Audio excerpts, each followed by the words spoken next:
Existem lugares que parecem comuns à primeira vista, ruas silenciosas, casas antigas, florestas esquecidas pelo tempo. Mas alguns desses lugares guardam segredos que não aparecem em mapas, histórias que nunca foram registradas em livros, símbolos que só podem ser vistos por quem está disposto a enxergar além do óbvio. Entre esses segredos, há um fio invisível que conecta casas abandonadas, marcas esquecidas nas paredes da cidade e trilhas que levam a clareiras que ninguém ousa atravessar. Um quebra-cabeça espalhado em silêncio, à espera de quem se arrisque a juntar as peças. Não se trata de lenda nem de invenção. É algo que sempre esteve ali, à vista de todos, escondido no detalhe que ninguém presta atenção. E, quando a primeira pista é encontrada, não há como voltar atrás. Cada passo leva mais fundo, cada símbolo abre outra porta, e cada silêncio guarda algo que insiste em ser descoberto. Essa é a história de quando o comum se rasgou e o invisível começou a se revelar. O ar lá dentro era pesado, frio como de um porão esquecido. A sala principal estava vazia, sem móveis, apenas manchas no chão que denunciavam onde mesas e cadeiras um dia haviam estado. A poeira cobria tudo em uma camada uniforme, exceto por um detalhe. Havia marcas recentes, linhas claras, como se algo tivesse sido arrastado dali há pouco tempo. A luz verde do andar de cima piscou novamente, refletindo pelas frestas das tábuas e criando sombras distorcidas nas paredes. O som da chuva parecia distante, abafado, como se a casa estivesse isolada do mundo exterior. Cada ruído ganhava força, o estalo da madeira, o eco dos próprios passos.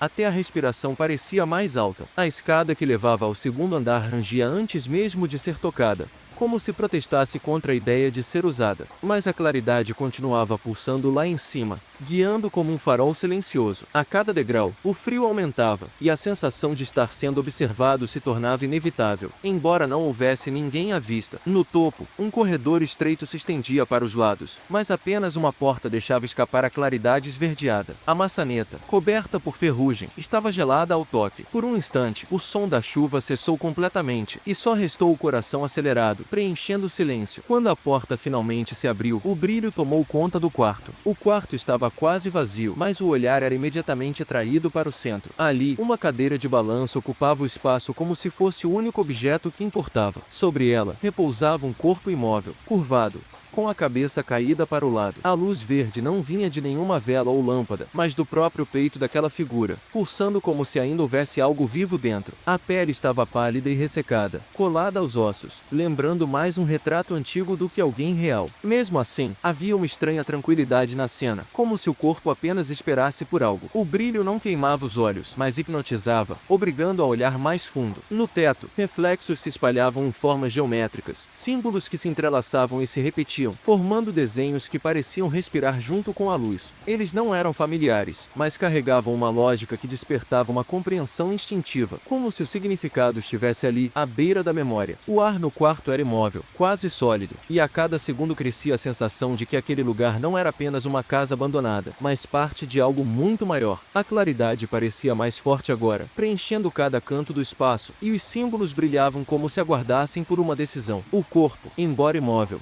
parecia atento. A claridade pulsava em intervalos lentos, e a cada lampejo os símbolos no teto se rearranjavam, como peças de um quebra-cabeça em movimento. Era impossível desviar o olhar. Cada forma parecia contar parte de uma história esquecida. Círculos se uniam a linhas retas, marcas se cruzavam em ângulos perfeitos, até que uma figura começou a se destacar entre todas as outras, um desenho que lembrava um mapa. Aos poucos, pontos surgiram conectados por traços finos, formando caminhos que se espalhavam como veias. No centro, a marca da própria casa se revelava, clara e inconfundível, e dali partia a primeira linha, avançando em direção à borda do desenho, como se indicasse o próximo destino. O corpo na cadeira permaneceu imóvel, mas a luz dentro dele reagia ao símbolo, tornando-se mais intensa sempre que o mapa se completava. Era como se servisse de âncora, mantendo aquela imagem presa à realidade. O silêncio, antes sufocante, agora soava como uma espera. O frio no quarto aumentou, e a sensação de estar diante de algo maior do que a compreensão imediata se fez inevitável. Não era apenas um corpo esquecido ou uma casa abandonada. Era um convite, um primeiro passo em um caminho que não podia mais ser ignorado. Ao deixar o quarto, a claridade não desapareceu. Mesmo com a porta fechada atrás de mim, o mapa continuava gravado na mente, tão nítido quanto se ainda estivesse projetado no teto. A escada rangeu como antes, mas agora o som parecia diferente, quase ritmado, como se marcasse passos que não eram meus. Na sala, o ar estava menos frio, mas carregava um silêncio que pesava. A porta da frente se abriu com facilidade, como se a casa tivesse permitido a saída, e a rua deserta aguardava, encharcada pela chuva fina que continuava a cair. Do lado de fora, nada parecia ter mudado. Os postes ainda oscilavam em claridade fraca, e as calçadas permaneciam vazias. Mas, à medida que caminhava, detalhes sutis chamavam a atenção. Em paredes de tijolos antigos, símbolos pequenos surgiam riscados na superfície, quase apagados pelo tempo. Linhas e marcas que, antes ignoradas, agora se destacavam com clareza perturbadora. Cada esquina revelava um sinal diferente, como se a cidade inteira estivesse marcada por um código invisível que só podia ser lido após ver o mapa. Portas rangiam mesmo sem vento, e janelas refletiam imagens distorcidas, ligeiramente fora de sincronia com a realidade. O mundo parecia o mesmo, mas não era mais igual. A rua se alongava em silêncio até desaparecer na estrada molhada que seguia para fora da cidade. O mapa dentro da mente pulsava como uma bússola invisível, apontando com clareza o próximo passo. O caminho não deixava dúvidas. Era preciso seguir em frente, atravessar os limites conhecidos. A chuva caía em fios mais finos agora, quase suspensos no ar, refletindo tons esverdeados que não vinham de nenhum poste de luz. O som dos próprios passos contra o asfalto encharcado era a única companhia, ecoando como batidas ritmadas em um espaço vazio demais. À medida que a estrada avançava, as casas desapareciam, dando lugar a terrenos baldios, depois a árvores altas que se inclinavam sobre o caminho. As copas formavam um arco natural, e a lua, escondida atrás das nuvens, mal conseguia atravessar aquele túnel escuro. No acostamento, marcas discretas riscavam algumas pedras e troncos, símbolos simples, mas reconhecíveis, iguais aos que estavam no teto da casa e nas paredes da cidade. Cada sinal era como uma confirmação de que o mapa não era apenas uma visão, mas parte de algo espalhado pelo mundo real. O silêncio se tornava mais denso, e a estrada parecia cada vez menos comum. A entrada na floresta foi como atravessar uma fronteira invisível. O som da chuva desapareceu de repente, abafado pelas copas fechadas, e o ar ficou pesado, úmido, quase espesso demais para respirar. As árvores se erguiam como colunas antigas, cada uma marcada por riscos que lembravam o mesmo alfabeto secreto espalhado pela cidade. O chão era coberto por folhas encharcadas que afundavam a cada passo, liberando um cheiro forte de terra e madeira apodrecida. Ainda assim, havia um ritmo estranho. Cada vez que um pé tocava o solo, uma resposta ecoava adiante, como se algo imitasse os movimentos a poucos metros de distância. Um brilho fraco começou a se destacar entre as árvores. Não era fogo, nem luz elétrica. Era uma claridade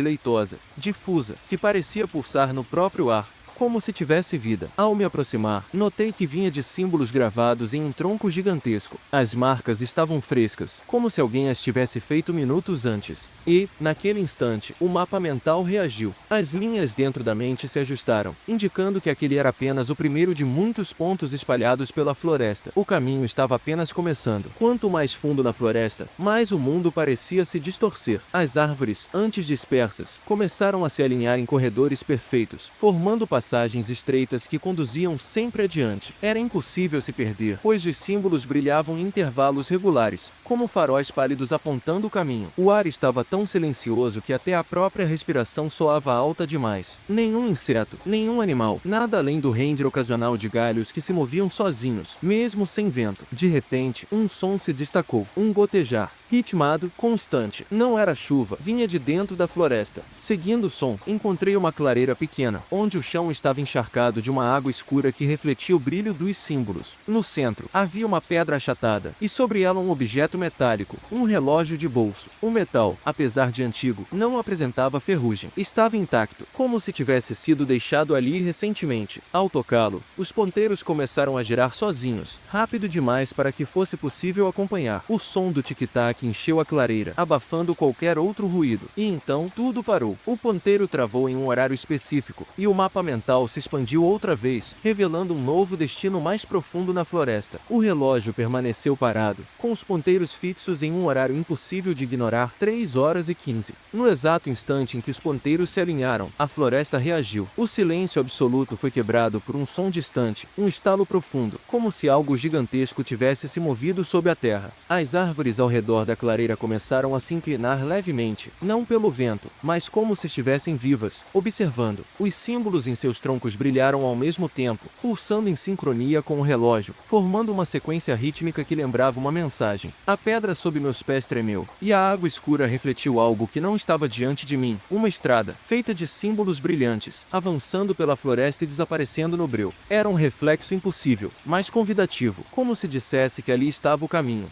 O mapa mental se ajustou de novo, mas, dessa vez, senti algo diferente. Não era só um destino sendo revelado, era como se, ao aceitar seguir, eu também fosse aceito por aquilo que controlava a floresta. Seguindo o reflexo da água, avancei pela trilha de símbolos que se estendia pela floresta. Cada passo parecia abrir uma nova camada de mistério. O chão, as árvores, até o ar ao redor, tudo parecia sutilmente diferente, como se o mundo estivesse se rearranjando para revelar algo oculto. A sensação de estar sendo observado não desapareceu, pelo contrário, cresceu de forma quase palpável. Mas não havia medo, apenas a curiosidade irresistível de descobrir o que esperava mais adiante. Cada símbolo pulsava suavemente, como se convidasse para continuar, prometendo respostas que ninguém jamais tinha encontrado. No horizonte da floresta, entre sombras e luzes verdes, percebi o contorno de outro ponto marcado no mapa. Ainda distante, ainda misterioso, mas claramente visível. Era o próximo passo da jornada, e a certeza de que a história não acabava ali ficou clara. E assim terminou o primeiro episódio, com a floresta viva de segredos, símbolos pulsando e o convite silencioso para seguir adiante. Se você está gostando dessa história e quer descobrir o que acontece no segundo episódio dessa série misteriosa, não se esqueça de deixar o like e comentar. O próximo capítulo promete revelar segredos ainda mais profundos da floresta e do mapa que só agora começou a se mostrar.